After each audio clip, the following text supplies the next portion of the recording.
Hello, everybody. Welcome to the Jack Layton Chair sponsored community organizing against anti-Chinese, anti-Asian racism amid the COVID-19 pandemic. I'm very excited for this morning's presentation. First of all, I'm going to just thank a number of co-sponsors, the Department of Sociology at Ryerson University, the Department of Sociology and Anthropology at Carleton University, the Unifor National Chair in Social Justice and Democracy at Ryerson, and there's also two student groups from Ryerson who also supported us in this event. The Continuing Education Student Association of Ryerson and the Ryerson Liberal Arts Society. I will introduce KK Roach, the Unifor chair, who has kindly agreed to do the land acknowledgement for today's event. Thank you very much, Ken. Many of us in this online event are situated in Takaronto, Toronto, on the lands of the Haudenosaunee, the Anishinaabe, the Mississauga of the Credit First Nation in the Dish with One Spoon territory, where we are thankful to live and work. We're inspired by their ongoing struggles against colonialism, and we must act in solidarity with those struggles. We're also able to come together through the use of Zoom, which has erected its headquarters in San Jose, California, on the traditional territory of the Muwekma Ohlone people. And so we're collectively also indebted to the Muwekma Ohlone Nation. So as we turn now to reflect on organizing against anti-Chinese and anti-Asian racism, I also want to remember the labor and sacrifice of those who came before us, who came in chains, who fled persecution, who came escaping war and abject poverty, and whose struggles against racism we've all benefited from. So thank you to Ken and all of the other co-sponsors and organizers and everyone helping us to bring you this forum today. Thank you. I want to also give thanks to two key participants, Keegan Hobson, who is a placement student with the Layton Chair, and Aletta Fricker, the administrator to the chair. They're working in the background today, moderating chat and keeping us going technically, and also helped me a great deal in organizing the event. A little bit about the Layton Chair. The Jack Layton Chair seeks to advance Jack's legacy of humanitarian leadership by promoting progressive social change and strengthening political capacity at Ryerson University. Jack Layton taught in the Ryerson University Politics Department and was the leader of the opposition as the head of the New Democratic Party. The chair aims to help students explore their sense of engagement around social justice issues with a focus on social democracy and student engagement. It's a space where students, along with community members, can meet, try out their passions for social justice, and experiment, risk multiple modes of personal and political expression. The chair is involved in a number of multidisciplinary projects with a focus on cultural studies, pedagogy, social relations, and a variety of other disciplines. So an outline of the event today, we will have two presentations, and I will introduce both Olivia and Xiaobei just prior to the presentation. We're grateful to have both agree, Olivia Chow and Xiaobei Chen. Each talk will be about a half an hour, and then we'll be open to the chat and Q&A after the talks. I just want to make a bit, you don't get to see the audience and we're not clear exactly who all the audience is, but we were able to tell a bit from Eventbrite, the interest in this event, and I'm excited to share some of that. We didn't really ask you to self-identify, but there are ways we can kind of tell who's present. We know there's participants from Simon Fraser University, of course, many Ryerson participants, Carleton, as well as the University of Toronto. There's several registrants from the Ottawa Chinese Community Service Centre, and there's also several postgraduate Manchester University students, which makes it a truly international event. We welcome you all, but of course we welcome everybody who's here, whether we know your affiliation or not. So it's my pleasure now to introduce Olivia Chow. Olivia is the founder and director of the Institute for Change Leaders. Since March 2000, there's Olivia. Hi, Olivia. She is the founder and director of the Institute for Change Leaders. She has a certificate from the Marshall Gans Leadership School at Harvard Kennedy's School Executive Program, has taught over 6,000 people across Ontario. She's empowered many women through teaching at George Brown College and also at Ryerson University. She's held elective offices for 30 years as a school trustee, a city councillor, and a member of parliament. Olivia has been a tremendous support to the Jack Layton Chair, and she tirelessly champions for universal early childhood education, national public transit strategy, and fair immigration policies. Thank you for joining us this morning, Olivia.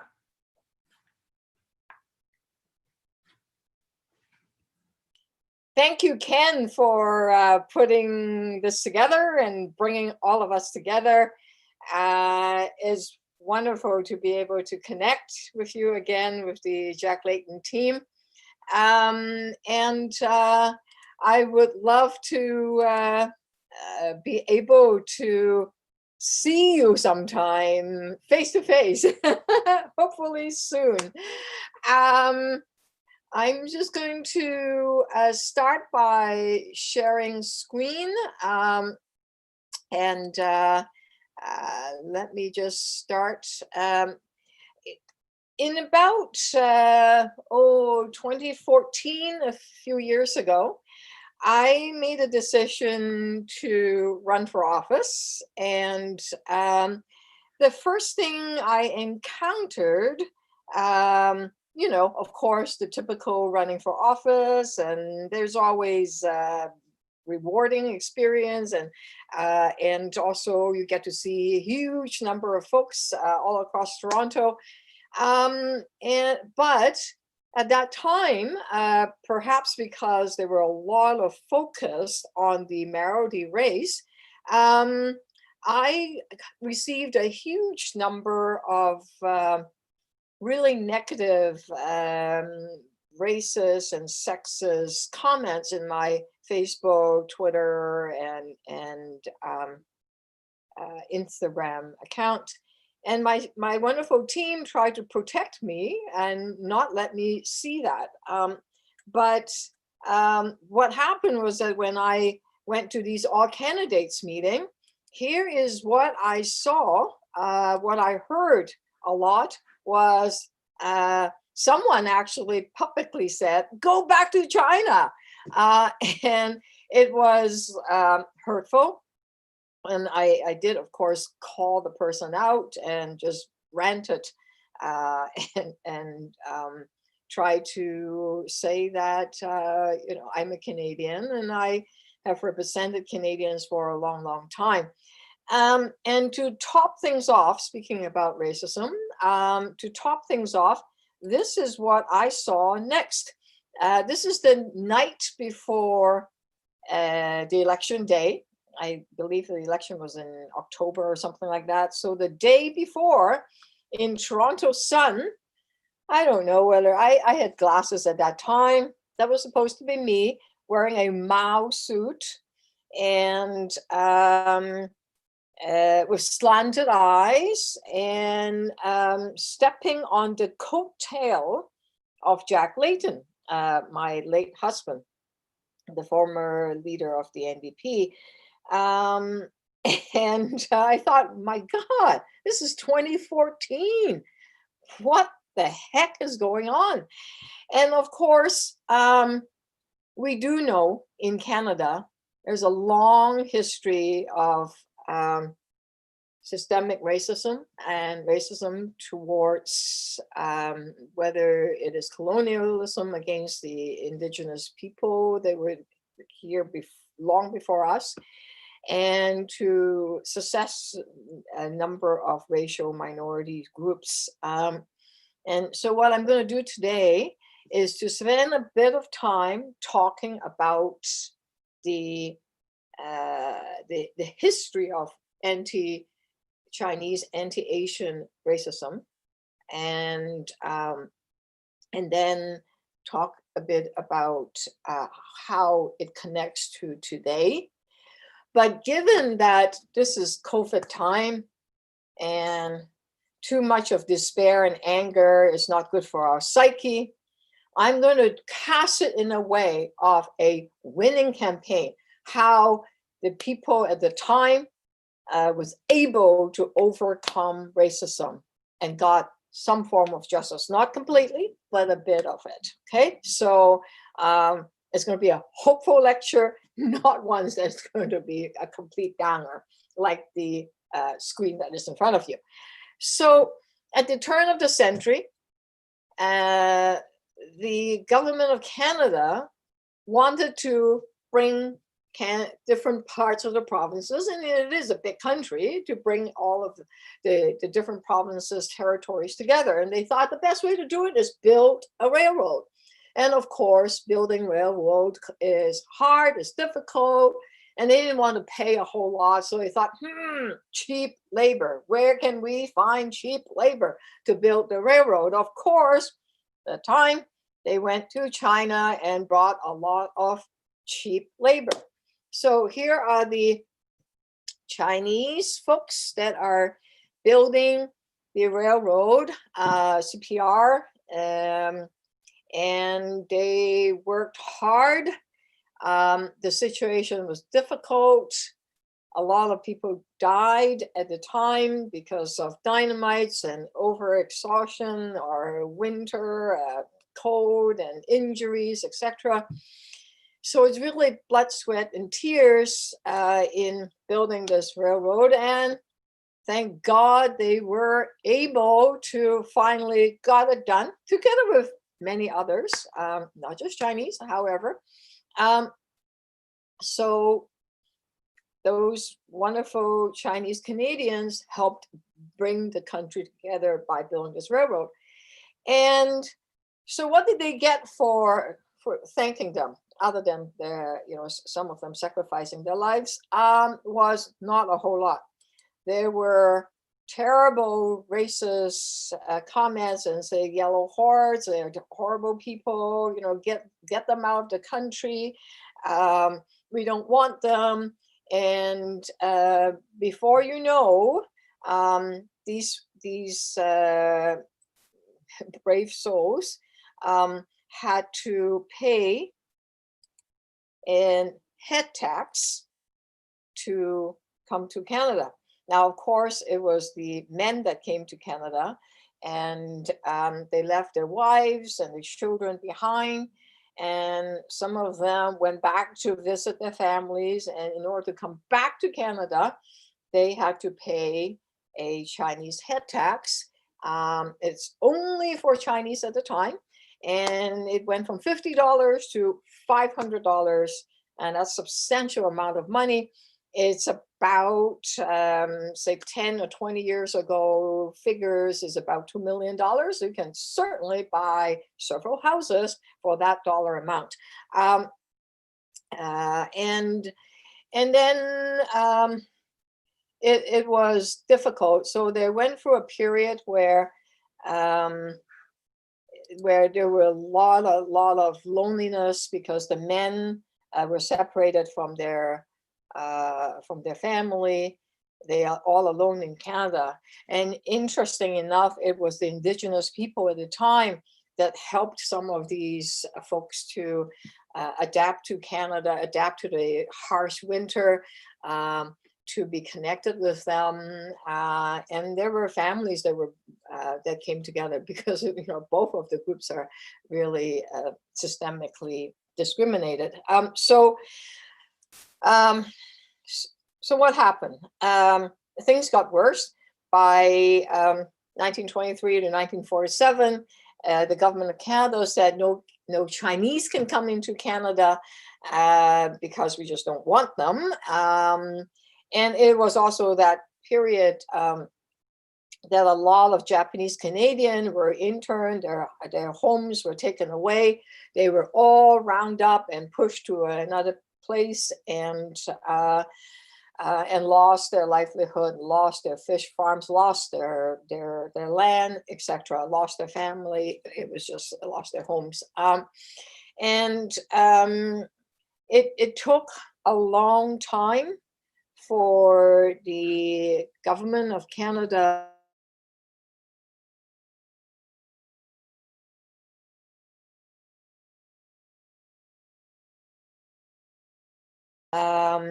this is an American thing, no Chinese. And what you are seeing is finally Stephen Harper, after the Prime Minister in 2006, finally apologized. And it was a 23 years campaign, and that finally got the government of Canada to say, what we did was, the policy was racist, and this is the redress to in this case, it was James Pond, who was holding the last spike. That is the spike that just the last one that went in to build the railroad. And so there was a ceremony in Canada, the House of Commons. Why do I give that history? Is because this 23 years campaign, and I was very much part of it, would not have been successful had it not been a group called ChineseCanadian National Council. But where did ChineseCanadian National Council came from? Where, like, how did that get formed? And what is it doing now to combat anti-Asian racism? What occurred at the time was in about 1979. At the time, the Chinese community at the time was not that well organized. There was a show, and some of you that watch CTV would notice there's a show called W5. It's an investigative weekly show that's supposed to expose some truth about what's happening in our country. Their counterpart is CBC Fifth Estate. Okay, so CTV, national company, national TV, did a program called W5, and it's called Campus Giveaway. Campus Giveaway really was about how your son and daughter could not get into that university because all these foreigners are taking the seats, taking the university's spaces, and therefore your son and daughter can't get into university because of these foreigners. And what they show as foreigners were people with darker hair, different skin color, i.e. Asian. Asians are taking away your spots, your kids' spots. And that's why it's called Campus Giveaway. And of course, none of it was true because the Canadians that they show was in fact Canadians. They were Canadian born. the pharmacy department, for example, at the time university, it was a U of T campus. They weren't accepting foreign students in some of the faculties. So none of it was true, and it was bad research. And it caught these people on camera that were, quote, they weren't foreigners, they were Canadian born, they're Chinese Canadian. Just because they don't look white doesn't mean that they are foreigners or, so what happened was that this racist program immediately caught the attention of the students and a lot of community activists. And there emerged a group of Chinese Canadian that said, there is not a chance we're going to let this happen, that we want CTV to apologize, and not only apologize, but to do a program to state the truth and publicly apologize and have some kind of compensation. Now, initially, CTV go away, forget it. And within that a few days after the W5 program was put together, there was a meeting at the Toronto Cecil Community Centre in December 19th, 1979. I think in 1980, and that was the initial public meeting. Actually, it was September 30th, 1979 that the CTV program first started, campus giveaway. And there was about 200 people came, and there was a defamation lawsuit that was put together. And within less than 3 months, the organizing team with a core team decided on a double campaign. One is an air campaign, to get all the media coming together, supporting them or broadcasting the problem. The other was a ground campaign, and they did a bit of a snowflake model. How did that happen? So they had a core team, and the core team then went out to bring people together. They put together 16 ad hoc committee all across Canada. So this is not a Toronto problem, because CTV is a national program. And this Toronto team started by saying, no, we need, whether it is in Calgary or Thunder Bay or in Vancouver, Victoria, we need different committees. So there was ad hoc committee that was formed in 16 committees all across Canada, whether it's Halifax, Vancouver. They were led by young people, and some of them university students, some are late 20s, and they were fighting for equality and justice. So this was the core team, and supported by the Toronto ad hoc committee. And they mobilized a large number of people. They went and brought a lot of the politicians on board to say, you cannot allow this to happen. Now, remember, this is the time before you have YouTube or they were using fax machine. And so there were demonstrations in front of the CTV. This is in front of the CTV headquarters. There were rallies. We Are Canadians also. W5 promotes racism, gets your figures right. And it was really quite effective. Oh, pardon me. And what happened was that because of the campaign was so relentless, that there was a happy ending, but not without even more racism. Toronto Sun, for example, after interviewing one of the core member Chuck Kwan, and Dr. Joseph Wong, who was, some of the core team, Irene Chu, etc., that wonderful team of people, said, this is just a bunch of communists, a bunch of communists. That was the the insult of the day, that you're a bunch of communists and therefore just ignore them. And it had anyway,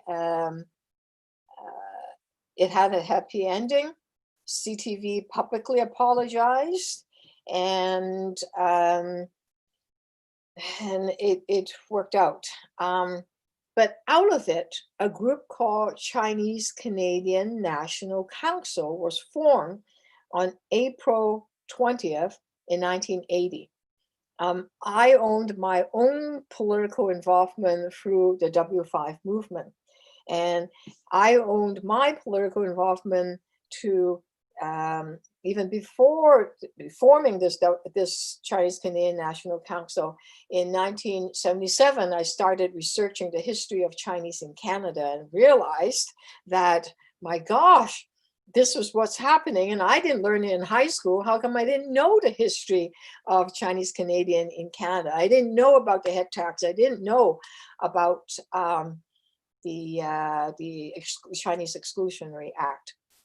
So, which is why when I, in the 80s, early 80s, I started on the campaign to bring justice to the Chinese head taxpayers. And, 23 years later, when I became a member of parliament, I was very, very glad that we were able to finally win the campaign and finally got justice to some of the Chinese head taxpayers. I bring all of this together to give you the context about what's happening today. We know that racism is alive and well, and we saw reports of, we saw folks being told that, this is, you're dirty, go back to China. And this is viewed by I hate to still call him the president. He's still the president of the United States, gone soon, but calling it a China virus, Kung Fu virus, Wuhan virus. Well, no, Wuhan is too difficult to understand. China virus. And how many times you heard this China virus? So that kind of racism was just horrific. It's coming from the top and people are echoing it. So it's like bat soup, you're dirty and, make it sick and et cetera, et cetera. And so what was happening is that there are a large number of racial harassment and incidents of assaults and the racial category, people are feeling in the Asian community, feeling the heat. There was, the responding, there have been quite a few polls done. And this one is Angus Reid, I believe. 50% reported being called names, insulted, a direct result of COVID outbreak. And 43% of them said that they've been threatened or intimidated.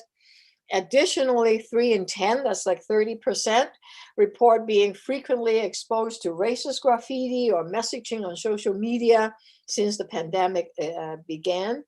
And while just as many, 29%, said they're frequently made to feel as though they pose a threat to the health and safety of others. And it is, the need is, so what do we do? What is happening right now is that the Chinese-Canadian National Council, you see here CCNC, has now kicked back for social justice, SJ, by the way, stand for social justice, are now coming back and saying that we have to stop the racism. And this is the Toronto ad together with CCNC saying anti-East Asian racism in faces like Go Back to China has no place in Toronto. I want to spend a few minutes to talk about that because our next speaker will go deeper into this. But I also want to say that racism sometimes are not so visible. Yes, graffiti, verbal threats, physical assaults, those are visible. You can see them and you can feel them. But if you're looking at numbers, and let's use Toronto as an example, we are seeing the virus are affecting people that are earning $30,000 or less. You saw the report today. And people that are being infected are, by and large, a good percentage, a bigger percentage of them are BIPOC, which is Black, Indigenous, and people of color. And they are frontline workers. They work to take care of seniors. They work to take care of children. They sell us food and essential items. They are the ones that are being left behind. So there's also a stereotype that, again, is not correct to say, Asians, they by and large are doing well, they have some money and they are, they're just fine. They're doing fine. No, they're not, because the restaurants that a lot of the Chinese Canadians worked in, the grocery stores are not doing well. The restaurants are mostly closed. They're doing takeouts, but they are unemployed and they are desperately poor. And a lot of them do not even know how to apply for the emergency benefits or the EI. They may not qualify for EI. So racism actually has a deeper level through lack of service, lack of public support, and lack of awareness. And then the economic discrimination is severe. And I know there are people that are in desperate situation because they're just the income is just not coming in. So I hope to spend some time later on to answer your questions, to explore what we can do together. It is very important that we come together. And I hope we can also stay in touch. You can find me at changeleaders@ryerson.ca. And what we do is we teach people to find their power that they have, so that people that are discriminated, or people that are being threatened, or people that are in bad economic shape can find a power within themselves and be trained to use their voice to advocate.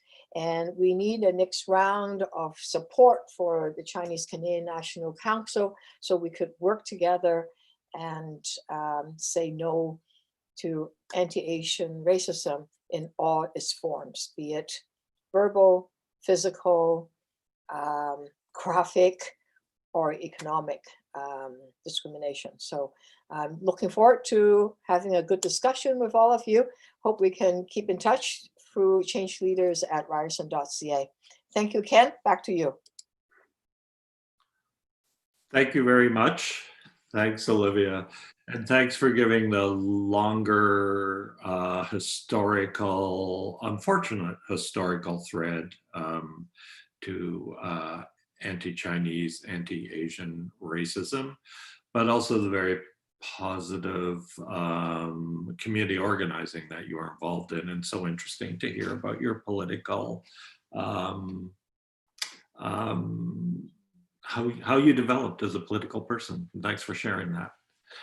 Xiaobei, I'm about to introduce Xiaobei Chen, who I can see, and you'll see in a moment. Xiaobei is a professor of sociology and the associate chair in the Department of Sociology and Anthropology at Carleton University. She's the president of the Canadian Sociological Association. Her current research and engagement are around anti-Chinese, anti-Asian racism associated with COVID-19 pandemic. Her research and teaching interests include sociology of childhood and youth, governance and power, citizenship, racism, colonialism, the Chinese diaspora, and Buddhist social thought. Her latest book is a co-edited volume called The Sociology of Childhood and Youth in Canada.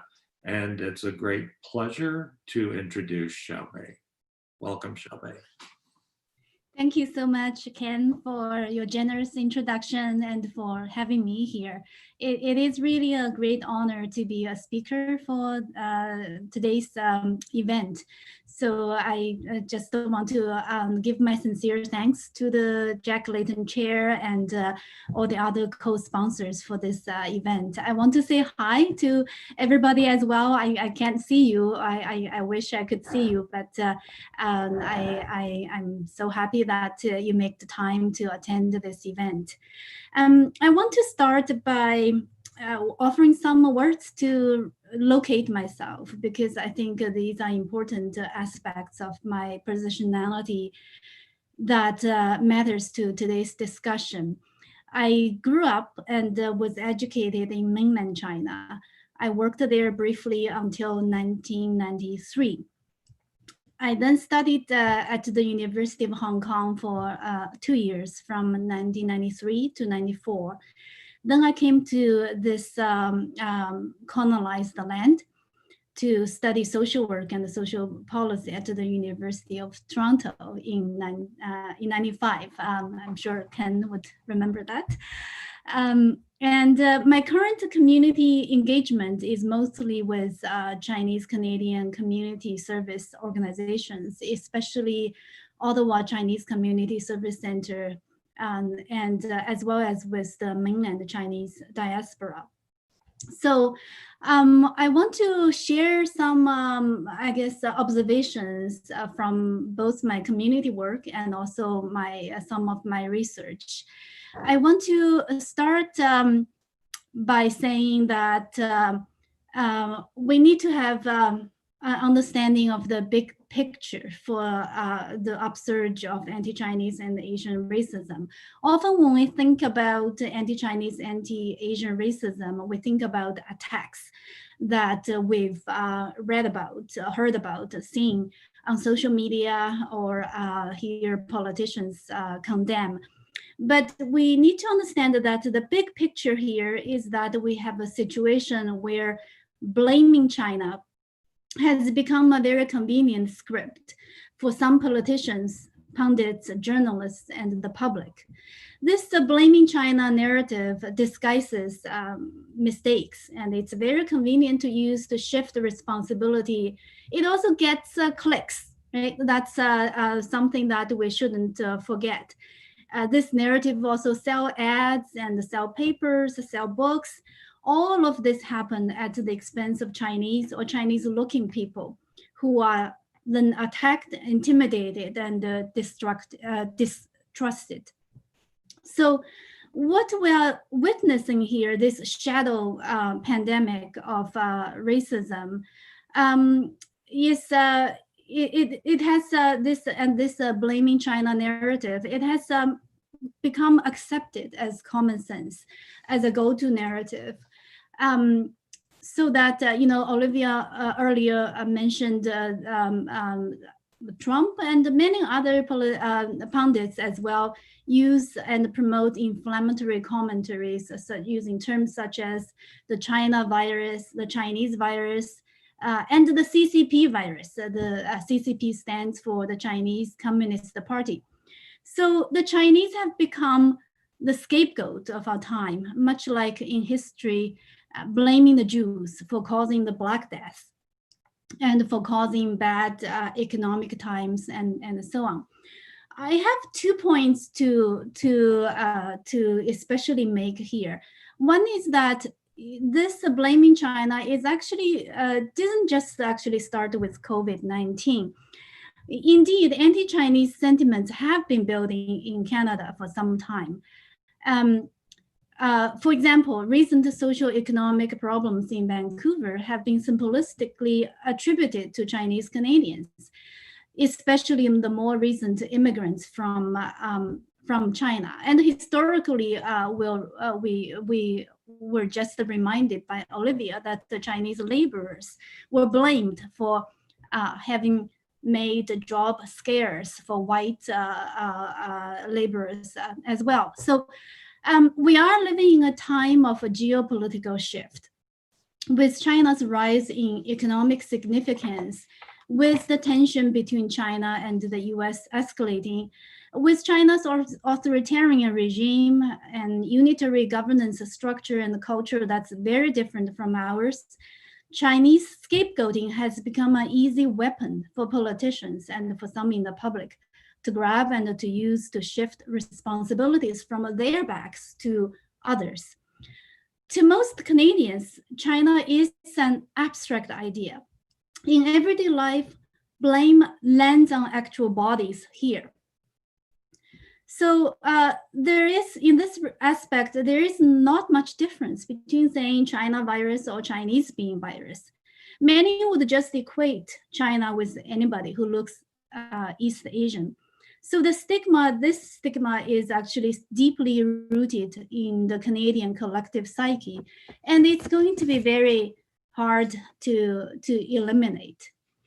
Another point that I want to make is also that even though we point a finger at Trump, but blaming China, blaming the Chinese is a serious problem in Canada as well. So we need to be mindful of that. It's not just the problem that's in the US. Ezra Levant, for example, has been selling a book titled China Virus, and it's listed as a bestseller on Amazon. And Canada Post has been helping the Epoch Times to distribute publications about the CCP virus to Canadian households, despite multiple complaints from Chinese Canadians. And another recent Canadian example is a Global News report on April 30th, earlier this year, which painted a distorted picture of the Chinese people in Canada and alleged that they helped the Chinese communist government stockpile PPE supplies with ill intention. So this report dehumanized and defamed Chinese Canadians. It misrepresented the efforts of Chinese Canadians buying masks and the PPEs for the families, relatives, and hospitals in China in January and February as sinister acts directed by a foreign government. These people just acted out of humanitarianism. They were just human beings. They were just being humans. Humans capable of feelings and capable of sympathy and compassion. But the Global News refused to see this. Instead, it chose to see them to see them as robots commandeered by the Chinese government. And this report has contributed to further prejudice and anti-Chinese hostility, adding fuel to the ugly trend of scapegoating the Chinese. And evidence for this can be found in hateful anti-Chinese, anti-immigration comments left at the website featuring this report, such as, I quote, "millions of sleeper cells, commies, intern all Chinese nationals, and you must go back now." And there are even comments that accuse anti-racist scholarship and activism as being a smokescreen for defending China, and in order to, it's an attempt to delegitimize anti-racist scholarship and activism as communist. So some commentators have since observed that any Chinese Canadians who had higher education will now be faced with the question, who do you work for? Now, remember Derek Sloan's xenophobic outbursts against Dr. Teresa Tam. I quote, "Does she work for Canada or for China?" Right? This is going to happen to many people in Canada. On many occasions, this question will not be asked overtly, but will be asked covertly. Harm will be done, but the evidence of discrimination will be elusive because it's not a fist, because it's not spit. It's not something written on social media. Now, this is one form of systemic racism that is on the rise in Canada, and it's subtle, insidious, and elusive. So I think it's troubling that most of us, when we come to try to understand, come to think of anti-Chinese, anti-Asian racism, or we think of incidents on the street, but we often do not think about this larger picture. Because this large picture is precisely what's at the roots of what happened on the street. I think it's important that that the community and politicians and the governments are take this seriously. Now, the situation on the street, is urgent. It's this, as Olivia earlier has shared some data about, and these what happened on the street are also coincide with the progression of the pandemic as well. For example, in Ottawa, in the last 2 or 3 years, as we entered the second wave of the pandemic, a number of incidents of racist attacks were reported in the media. At one of the major shopping centers, a Chinese man was told by a white male that being forced to wear a mask makes him want to kill all Asians. And in Chinatown, on Somerset Street, a man chased, shouted, and spitted at a Chinese woman.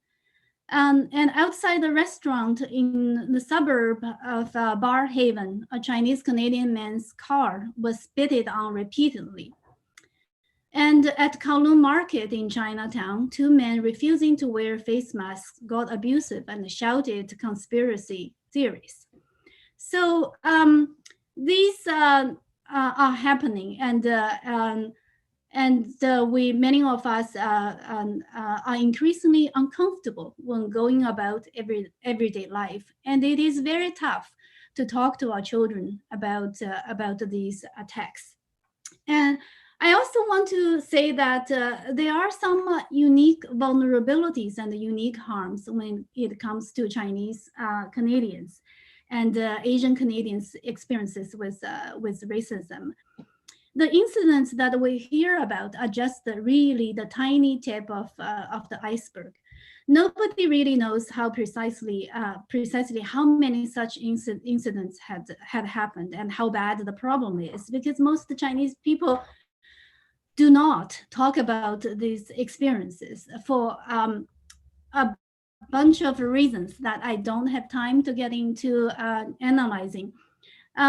Most would just take it, often not knowing how to make sense of the attacks and what they can do about them in Canada.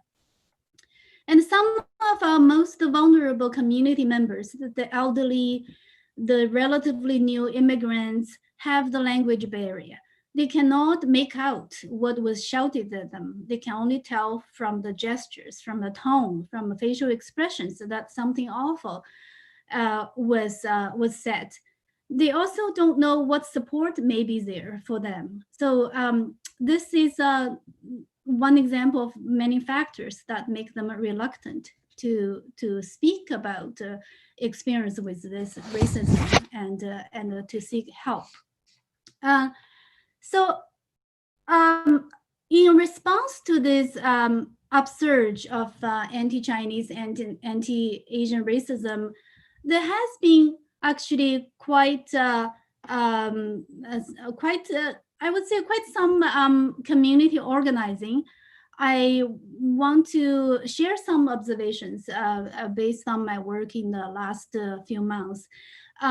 Chinese Canadians have, for example, the petitions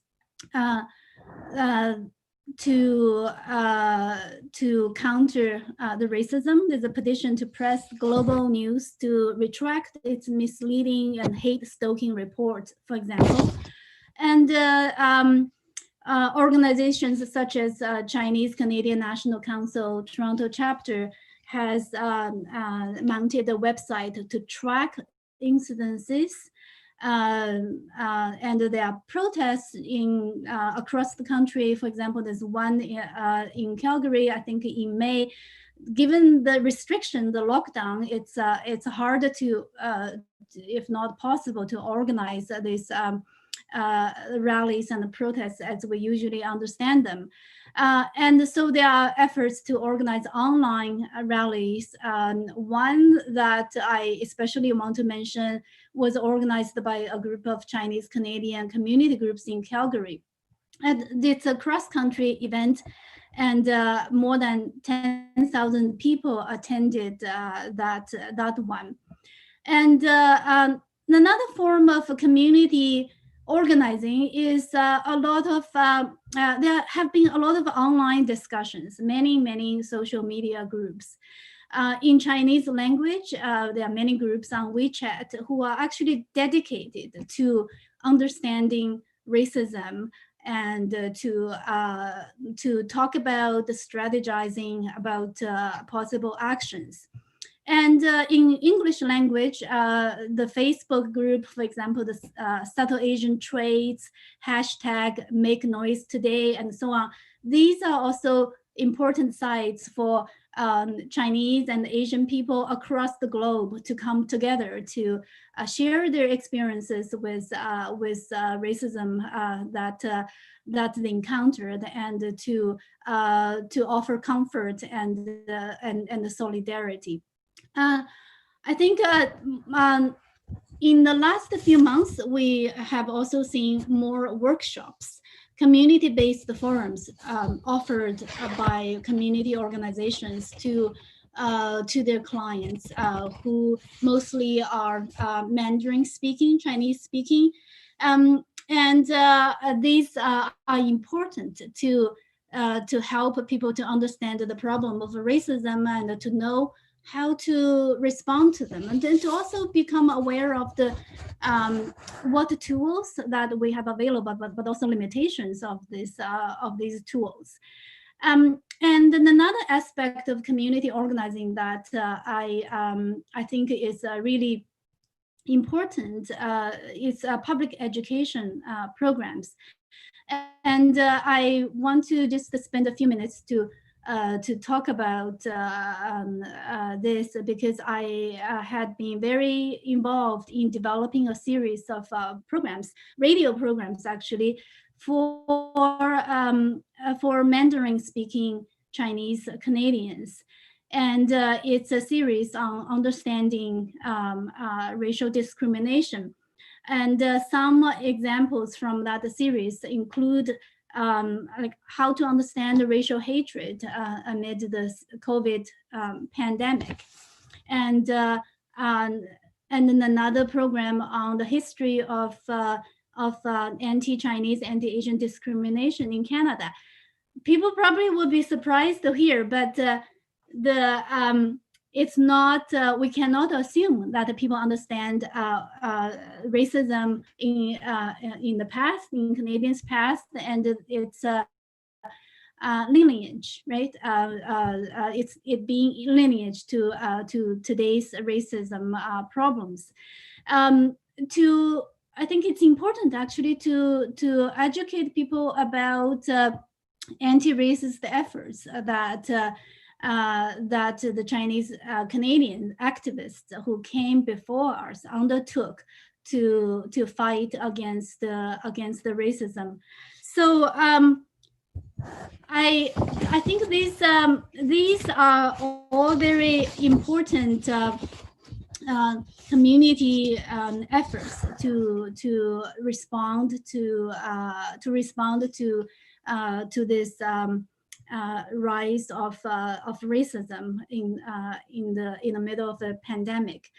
I want to share some thoughts, I guess, in the time that I have left with the audience today. Some reflections about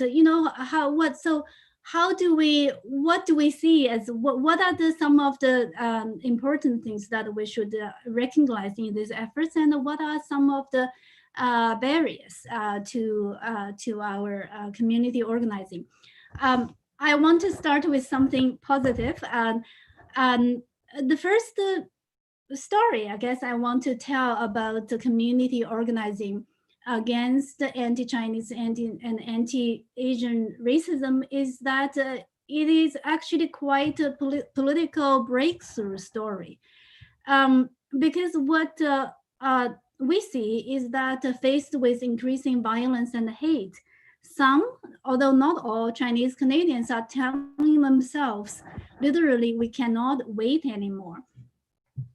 Since March 2020, Chinese Canadians, especially those originated from mainland China since the late 1970s, have engaged in contentious discussions about this. They have become, some of them have become politicized, and some to the extent of taking action for the first time in their life in Canada, to sign petitions, to participate in rallies, and to write the letters to the media and the politicians.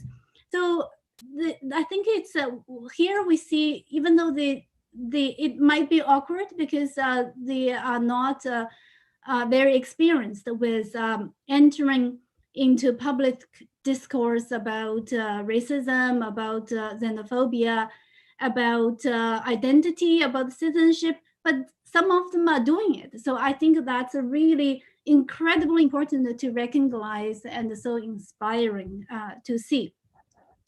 But at the same time, I also want to note some barriers or limitations that we need to overcome in our future work. And one of these barriers is what I call the invisibility of Chinese and Asian Canadians in racial politics. By this, I mean that anti-Asian racism is generally not seen as a problem. Because why? Because of the bias to see Asians as perpetual foreigners.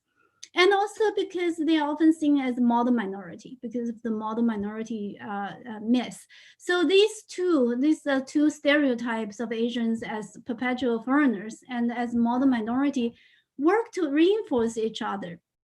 And I think we need to do a lot of work to critically understand and reject both. And it might be more difficult to say, what's wrong with model minority, right? Because actually many people in the community have, that I have too, have often internalized the perceptions of themselves as model minorities, and thus complicit in rendering themselves invisible in racial politics in the country. So I think it's incredibly important to come to critical understanding of the negative impact of model minority. Because it distorts Asians' experiences. It hides Asian fails. And it is also weaponized against indigenous, Black, and other groups in our society. Still, the other thing that I want to mention as a barrier to working together and to organize the community against the racism is the fragmentation, right, of a community. It's a story of multiple crisscrossing fractures among Chinese Canadians. I don't think I will get into details there because there's something I also want to mention, which I think is less talked about. This is the barrier caused by the intersection of class, race, and migration. Now, class is a major barrier in building solidarity. Class matters in many ways. One way it matters is in our depoliticizing neoliberal dominated time is that many of us in the community think that we can overcome racism through getting rich, through having more money. So people with middle-class jobs, comfortable lives, often have a tendency to deny that racism is something that they should care about. and they should work to address. And I would say that class also matters because class matters in two ways. One is that we need to understand the patterns of Asians, Chinese and Asian Canadians class position versus those of indigenous people and Blacks. Then the other is the class differences among Chinese Canadians. Now, there are deep inter-minority prejudice and hostility. This is a very sensitive and difficult topic, but this needs to be acknowledged and addressed. We see, I think it's important to acknowledge that the class that does matter in the general lack of connections and the lack of solidarity between Asians, indigenous and the Black groups. One recent research project on occupations of South Asian Chinese and Black women showed that among different occupations, Chinese South Asians are more likely than Blacks to be in occupations requiring a university degree. My hypothesis would be that the same pattern holds when we compare Chinese South Asians with indigenous groups as well. Now, this pattern of intergroup class difference is fundamentally a function of our immigration policy. The needs of Canada's capitalist economy has historically been the driving force of its immigration policy. And the immigration program procured different groups of labor to meet its economic specific needs. So in the late 19th century, indentured and semi-indentured laborers were brought from China to Canada to build the railroad. And but since the 1960s, university-educated immigrants were brought in to staff middle-class, skill-based professional positions in a knowledge economy. The immigration policy that target middle and upper middle class university-educated immigrants since 1970s. Because of that, the Chinese and the South Asians have been two of the largest groups of immigrants who came through those skilled immigrants and the later investment immigration channels. So I think that this is really important to acknowledge, because with this manufactured class patterns that really prevent a lot of crossing boundaries, a lot of connections from happening. Unless we acknowledge that, we wouldn't really know how to build connections. And just a little bit about class differences among Chinese Canadians. I think that the class cleavages between Chinese Canadian professionals and the working class Chinese Canadians are as pronounced and as difficult to surmount as those between Asian professionals and the working class indigenous people and the Blacks. I want to, before I end, I want to just speak a little bit about resistance as the struggle to be self-defining. I think that's a very important aspect of resistance, of activism against the racism. We should work to invent identities for ourselves that challenge negative stereotypes, challenge those racialized and sexist projections upon us, to use Bell Hook's words.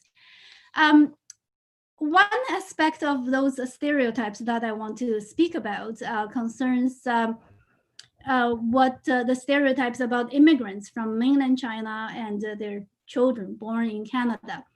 The Canadian society and even some other Chinese groups need to abandon this very common binary conception of mainland Chinese as either villain accomplices of the Chinese government or victims of the Chinese government. The problem is that mainland Chinese Canadians are slotted into either of these opposite categories of villains or victims. If we do or say anything that does not fit the image of victims of the Chinese government, then we are automatically suspected to be at the other end, to be working for the Chinese government.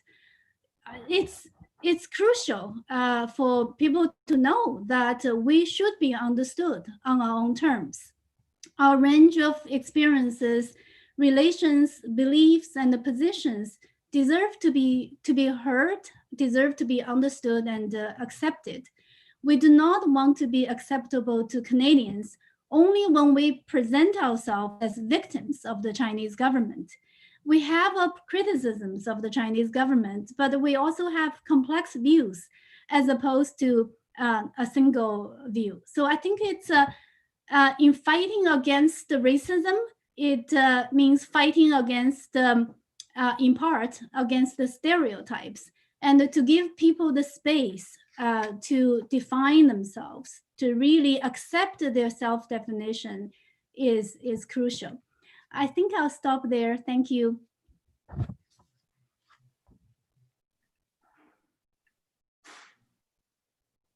Thank you, Xiaobei, for your very interesting, and as I've heard you before, I knew it was going to be a complex and interesting talk, and I appreciate it. I think I'll go straight into questions because there's a number and we have a limited time. And the first one that I'm seeing is from Stephen. And Xiaobei, I believe you've already addressed this. I'll read it out loud. It says, how does community organizing against anti-Chinese racism become more difficult due to the fracture in the Chinese community, such as a different stance on politics and issues? And maybe I'll start asking Olivia your response to this, Olivia, because we heard some of this in Xiaobei's talk. The fraction always exists because in any community, it doesn't matter because everybody has different political points of views. They may come from different parts, whether they're Hong Kong, mainland China, Taiwan. You know, there is one common thing. The skin is not white. And if there's racism, people that hurl insults or racist graffiti wouldn't care where you're coming from. So I don't believe that it's more difficult in a way because racism unites us.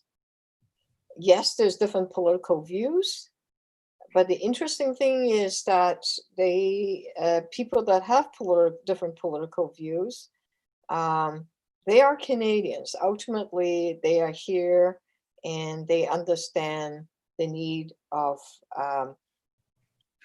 saying no to racism. Now, the approach might be totally different. Approach on what a Mandarin mainland Chinese in how you approach them in dealing with racism, because their narrative, their story is different than someone that are coming from Hong Kong, that are someone that are born in Canada, or someone coming from Taiwan, or someone from Vietnam. It doesn't matter. At the end of the day, your hair is still black, right? Or white, you know, unless you dye it. So, which I do. I do hope that the Chinese National Council for Social Justice, for example, or Alan Lee's team, ProTech, and other groups in Calgary, we have Teresa Wupa's team. There are teams all across Canada that it doesn't matter where you're from, that we say no to anti-Chinese racism. Thank you, Olivia. Did you have any more that you wanted to add to this, Xiaobei? Yeah, I think, yes, I do. I think Olivia is right that in the end of the day, racism is racism. It doesn't distinguish whether you're Hong Kong Chinese or mainland Chinese, etc. I think that's really important to keep in mind. I guess what I see is that in practice, in reality, because we come from different migration routes, right? A different time, different temporal dimension, but also different routes. We came to this country through different paths, and there are different political inclinations that are associated with that, the different dialects of Chinese language and even cultural practices. So the community, like even without talking about anti-racism, the communities tend to be doing their own thing. So, but when you come to talk about how to work together, how to band together, to do concrete things to fight racism, the problem is that we didn't have much connections, relationship, and not much trust, right? In each other. So I think these are things that we should acknowledge and should not let them stop us from working together. I think if we have that commitment to make connections, to understanding each other, to working together, we can make things happen. It may take some time, but it will happen. In the end, we are discriminated in the same way. So we should work together against the problem. I do want to say that Andy Shi from CPAC, which is the mainland Chinese group, Chinese Professional Association, is very much part of the team that are doing work in the community on anti-Asian racism. I do want to be very clear what the Chinese government, because I see another question here, that what's happening in mainland China, what the Chinese government do in China, or their position as it relates to the two Michaels, that's the Chinese government. That should not have any impact on Chinese Canadians. It's just like, the Japanese Canadians being blamed when Japan invaded Pearl Harbor, for example, right? So I think it's really important, it's incumbent to all of us to say, wait, hang on. If you don't agree with the policy of the Chinese government, you are entitled to that. I do not agree with that policy. I am very much part of the democracy team in Hong Kong and work hard to support them. But that does not have anything to do with Chinese Canadians being discriminated. So let us be very clear to separate government versus people in China, people in Hong Kong, and people in Canada, and not get them confused and mixed up. Because the minute we do that, we walk into the trap that over and over again, so people become responsible for the government's policy. Let's not do that kind of stereotyping. Great. Thank you. Thank you both for your answers. We'll move on. There's quite a few. We're getting a nice lively chat. An interesting question around intersectionality. A lot of discrimination, racism seems to also intersect with the notion of ageism, where Asian older adults are specifically being targeted. Would love to hear your thoughts. Maybe Xiaobei first this time. Sure. Yes, I think this is one aspect of the intersectionality that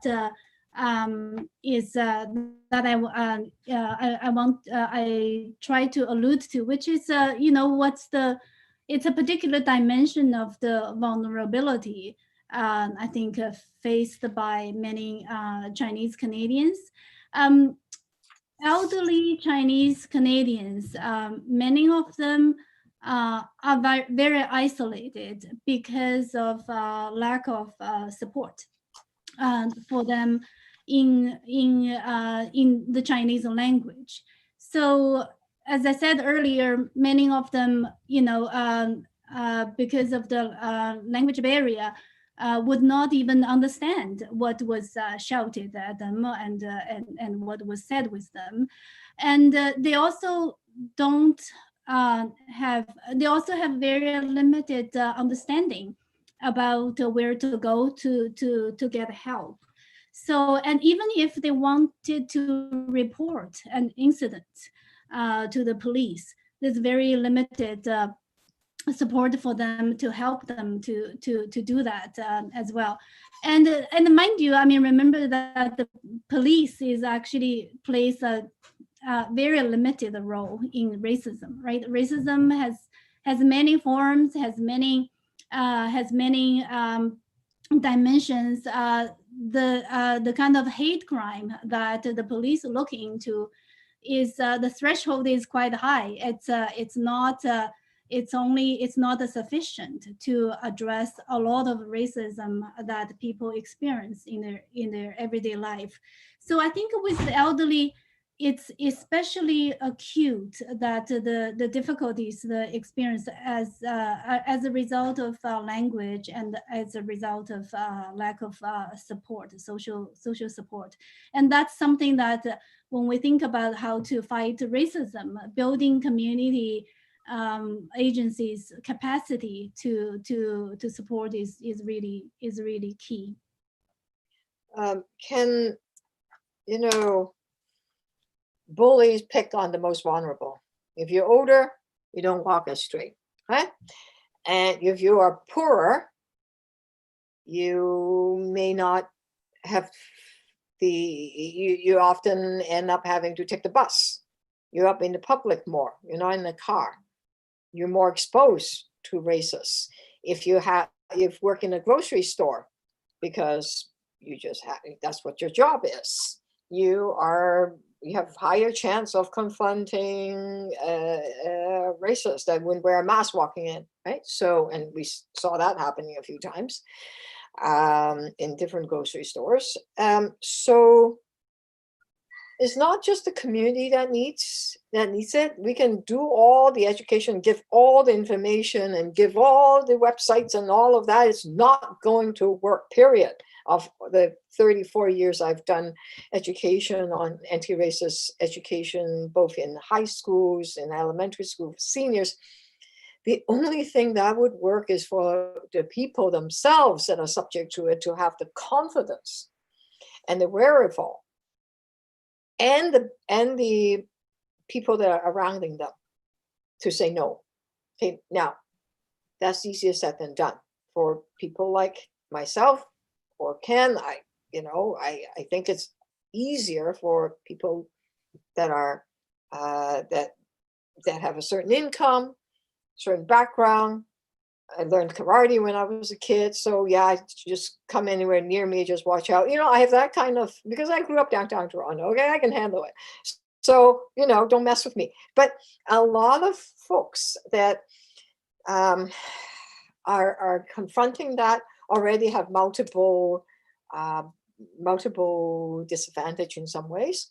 So I think it's really important for the community to say that let us do some mentorship or role playing, some training that can booster up people's comfort level to call out racists or to support people that are witnessing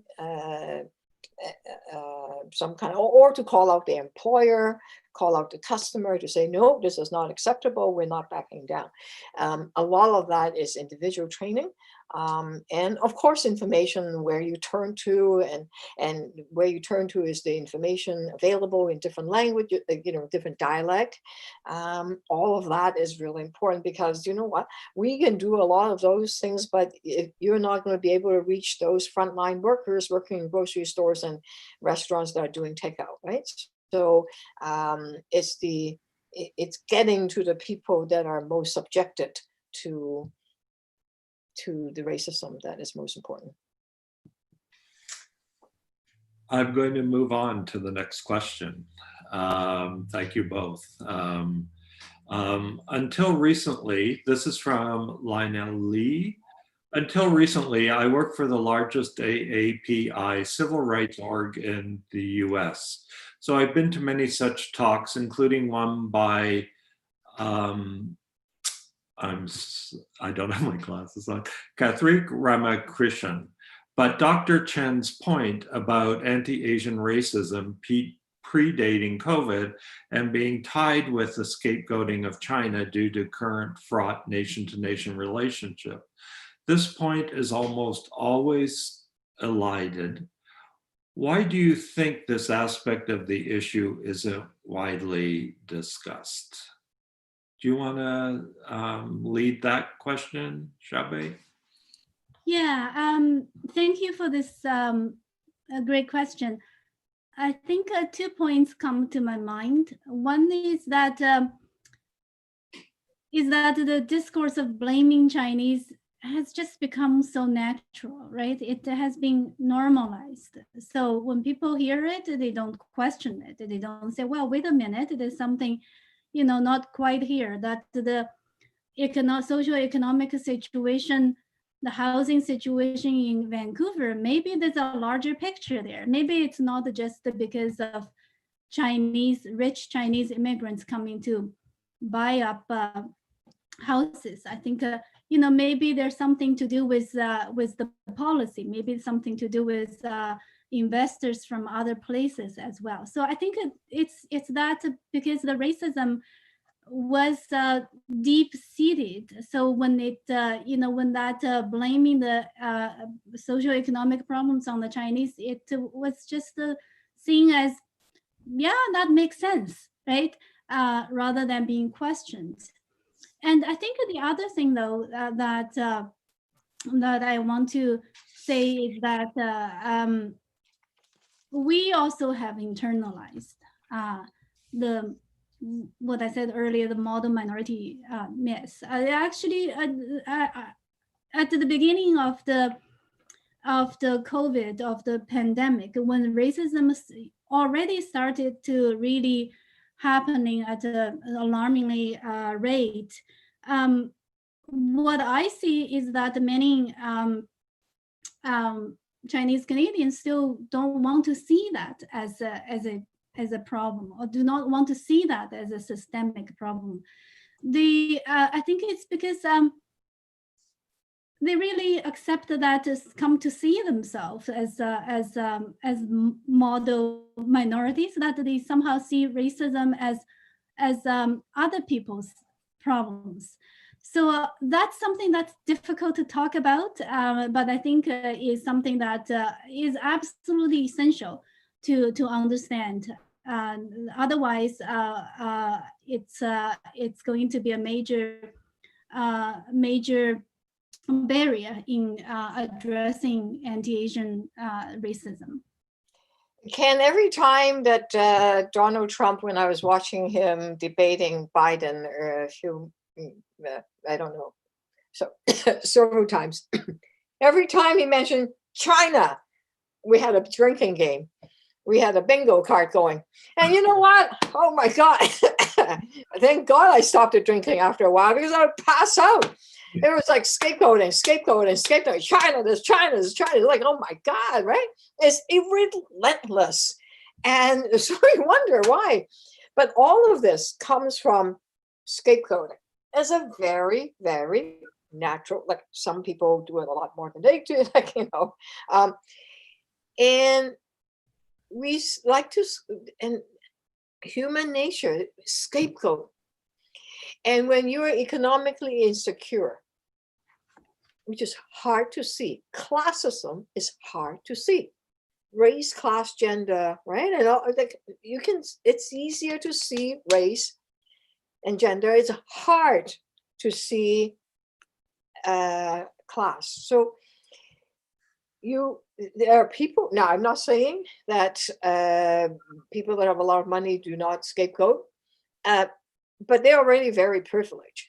So people that are economically insecure or insecure because of their sexual identity or because they're male, they're feeling, you know, these uppity women and blah, blah, blah, you know, they need to blame somebody, right? So scapegoating is what's happening, and we need to call it out like it is and say to the folks, you know, let's work with you to not necessarily just contradict, because contradiction and having different opinions, arguing over facts won't work, but really coming to the experience to say, wait a second, you're experiencing real trauma because you're making $14 an hour, you can't make ends meet, or you're about to lose your home, you're feeling really insecure, you're feeling desperate.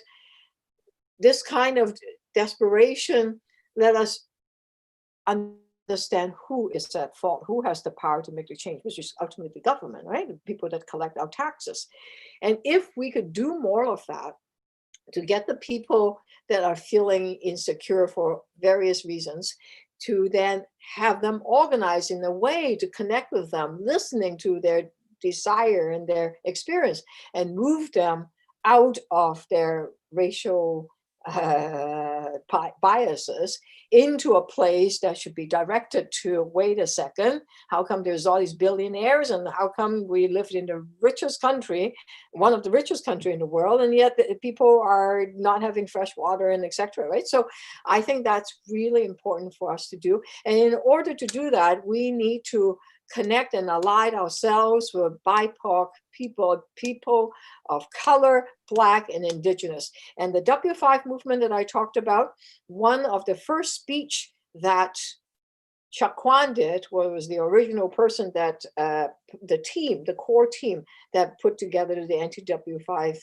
canvas giveaway campaign, was Chuck Kwan. His first speech was in the funeral of Albert Johnson, who was shot dead. He was Black man shot dead by police, and the connection between the Chinese Canadian and the Black community at the time was there, and he got a standing ovation. It was because that the discrimination, that it is not just Asian, because Asians should not just see they are the only one, is the Black and Indigenous that are, you know, in many ways suffering even more. So I think that connection is critical, is important. It'll lift us out of the, oh, well, you know, you're from China and Hong Kong, blah, blah, blah. No, wait a second.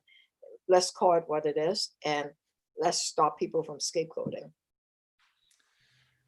I am conscious that we've already come to time. It's such a rich discussion, and you're both so articulate, if I might, that we've come to time so quickly. I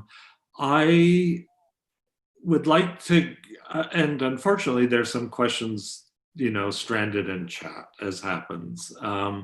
But I'd like to give the last few minutes to each of you, if there's anything out of this discussion or some final comments you would like to give us. How about Olivia? You go first. I saw an interesting question. Confucius' value seems to be at odds with what it means to organize in a Western context. Yes and no, because ultimately it is about respect and putting others before you. And I think that journey of finding a different narrative, different common good, I believe that when we come together, having going through a journey for a sense of belonging and fighting for the common good. That's ultimately the only way we can get to a place where there's more equality and less racism. And we do that by organizing locally and giving people voice, giving people power, and which is what I do over at changeleaders.ca. And I just want to end to invite folks that if they're free tonight, between 6 to 8, 6 to 7:30, we're celebrating our 4th anniversary. Come and celebrate these award winners that have transformed their own lives and the lives of the community around them. So check me out at changeleaders.ca. Great. Ever the community organizer, Olivia. Yeah, can't help it. It's in the DNA. Sorry. So Xiaobei, you get the final word. What would you like? Well, thank you. I was actually happened to be looking at the same question, and I want to say that I think the observation is right on. That in Confucianism, I mean, I grew up in a context where Confucianism was also repudiated in China, but still, I think those cultural influences in terms of to, you know, even just the speaking, right, to always